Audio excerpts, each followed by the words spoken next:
I now give the floor to the Commissioner for Migration, Home Affairs and Citizenship of the European Union. You have the floor.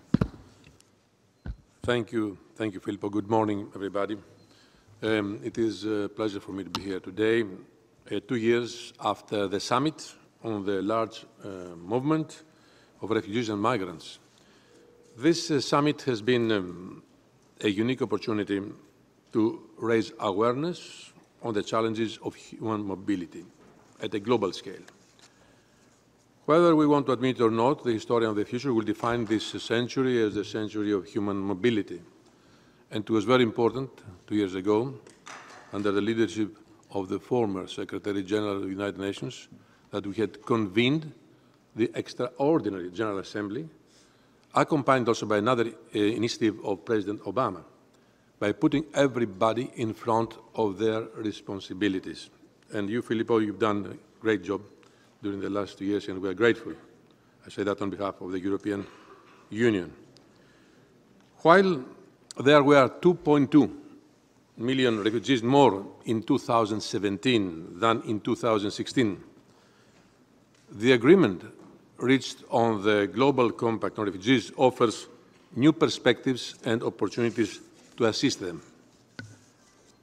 I would like to commend UNHCR for its leadership to build a broad consensus on this global compact, and I know that it was not easy.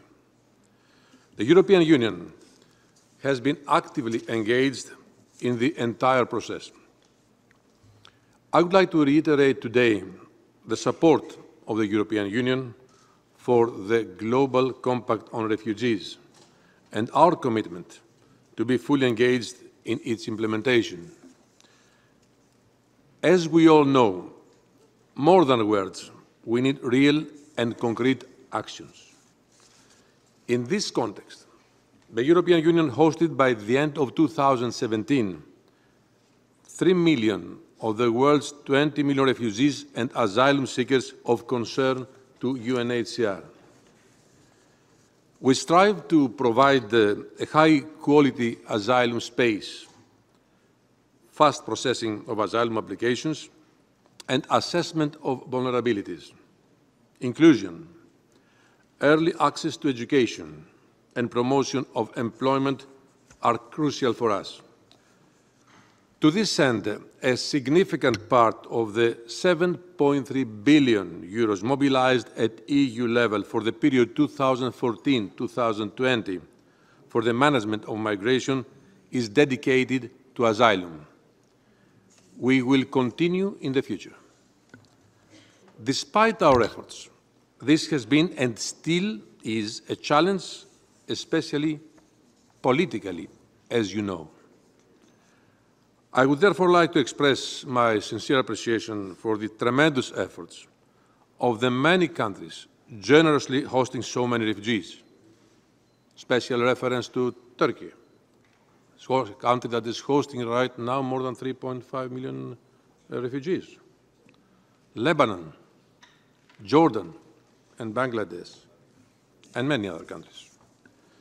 I assure you that we will continue to work together with our member states to ensure that genuine refugees will receive the assistance they need in Europe. At the same time, developing orderly legal pathways for persons in need of protection towards Europe is also an indispensable element of our balanced and comprehensive asylum policy.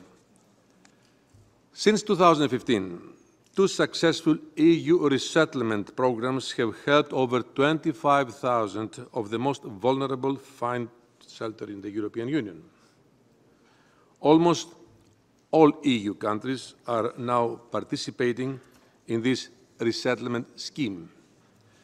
In September 2017, in response to the call of the Commission, Member States made the largest collective commitment on resettlement that the European Union has ever seen.